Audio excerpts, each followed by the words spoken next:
Ma'rifatul Islam. Assalamualaikum warahmatullahi wabarakatuh. Pemirsa Ma'rifatul Islam yang berbahagia dimanapun antum berada, alhamdulillah atas izin Allah hari ini pemirsa dapat berjumpa lagi dengan Ma'rifatul Islam yang kembali akan menyajikan kepada pemirsa informasi tentang hukum-hukum fikih yang ringkas, praktis dan dapat dipertanggungjawabkan sesuai dalil Al-Quran dan Sunnah Rasulullah Shallallahu Alaihi Wasallam. Pemirsa Ma'rifatul Islam, syarat adalah sesuatu yang harus ada, ketentuan yang harus dilaksanakan. Apabila syarat tidak dilakukan, maka suatu perbuatan tidaklah sah. Begitu pula dengan sholat. Sholat yang sah memiliki syarat-syarat tertentu yang harus dipenuhi. Ma'rifatul Islam hari ini, syarat sah sholat. Pemirsa Ma'rifatul Islam, sholat merupakan ibadah yang memiliki kedudukan tinggi dalam agama Islam. Kewajiban sholat 5 waktu bahkan menjadi rukun kedua di bawah pengucapan 2 kalimat syahadat. Sholat juga menjadi ibadah yang pertama kali dihisab di hari kiamat. Oleh karena itu, demi menjaga agar sholatnya tidak sia-sia, seorang muslim hendaklah mengetahui hal-hal penting tentang sholat. Salah satunya adalah syarat sah sholat. Syarat sah sholat harus dihadirkan sebelum seseorang melaksanakan sholat. Apabila gugur satu perkara, maka sholat seseorang tidak sah. Syarat yang pertama adalah Islam. Karena Allah tidak menerima amalan selain dari amalan seorang muslim. Allah berfirman dalam surat Ali Imran ayat ke-85, "Barang siapa mencari agama selain agama Islam, maka sekali-kali tidaklah akan diterima agama itu daripadanya, dan dia di akhirat termasuk orang-orang yang merugi." Syarat yang kedua adalah berakal. Karena orang yang tidak berakal tidak dihisap amalannya hingga dia sadar. Syarat yang ketiga adalah tamyiz atau anak-anak yang sudah dapat membedakan mana yang baik dan yang buruk. Ada ulama fikih yang berpendapat bahwa awal masa tamyiz adalah 7 tahun. Syarat yang keempat adalah bebas dari hadas.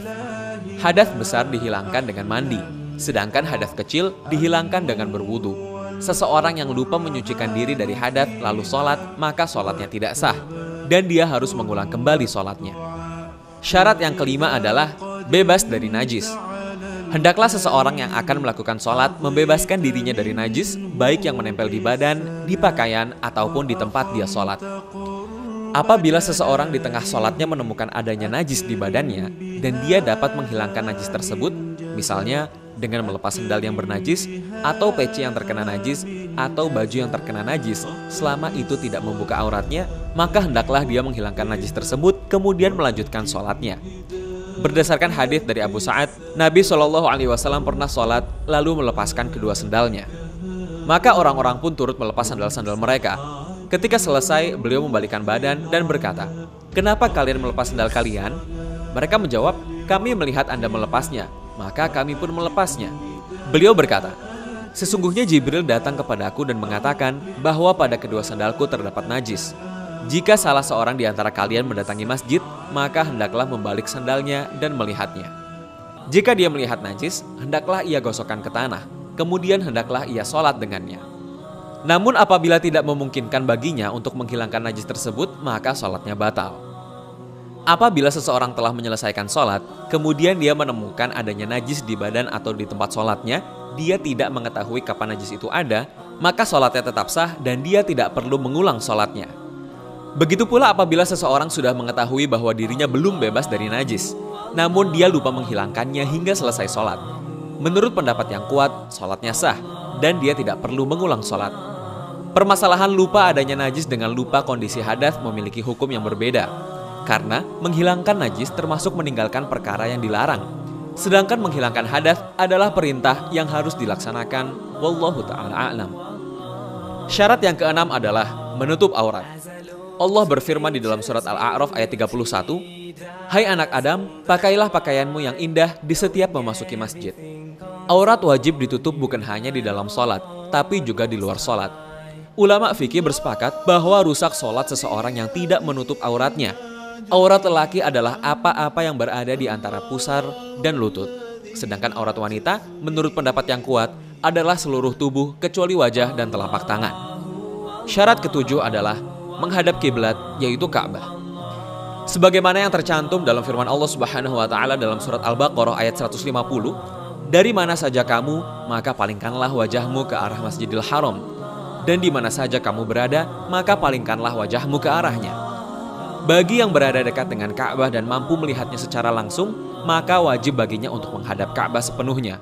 Sedangkan bagi yang berada jauh dari Ka'bah, apabila mampu untuk menghadap tepat ke Ka'bah, maka itu lebih baik dan lebih utama. Namun apabila sulit baginya untuk menghadap tepat ke Ka'bah, seperti dia tidak mengetahui pasti posisi Ka'bah, atau masjid tempat dia sholat susah untuk mengubah posisinya agar tepat menghadap Ka'bah, maka cukup baginya untuk menghadap ke arah Ka'bah dan tidak perlu membongkar masjid yang sudah menghadap ke arah Ka'bah. Bagi Muslim Indonesia, arah Ka'bah adalah arah barat. Adapun bagi orang yang tidak mampu menghadap kiblat, seperti orang yang sakit dan tidak bisa berpindah posisi, atau seseorang yang sedang dalam keadaan takut ketika menghadapi musuh atau semacamnya, maka diperbolehkan baginya untuk sholat tidak menghadap kiblat.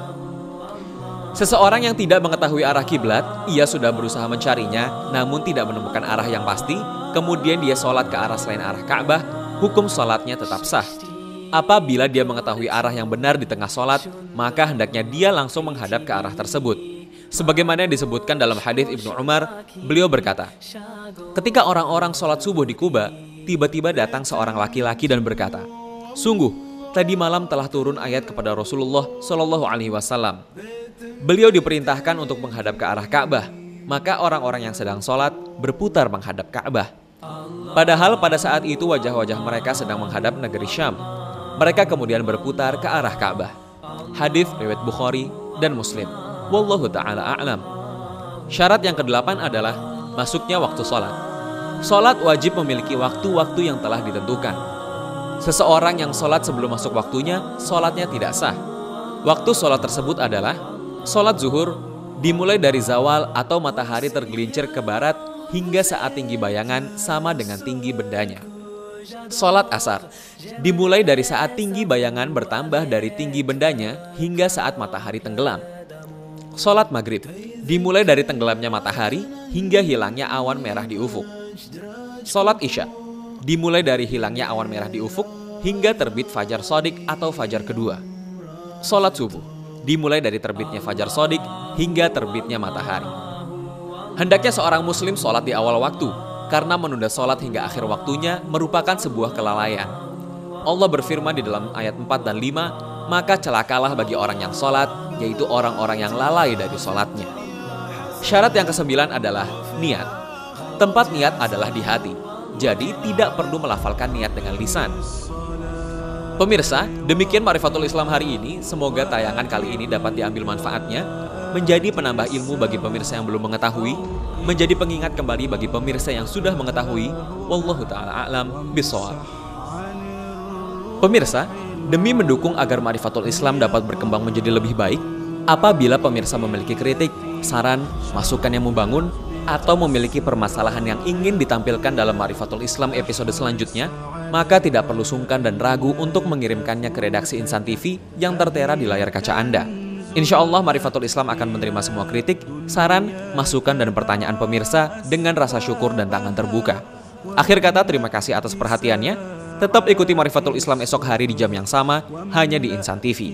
Wassalamualaikum warahmatullahi wabarakatuh. واملأ فؤادك بالرجاء الله ينصب وجهه فارغب إليه كما تشاء عفر جبينك موقنا أن السجود له ارتقاء أن السجود له ارتقاء أقم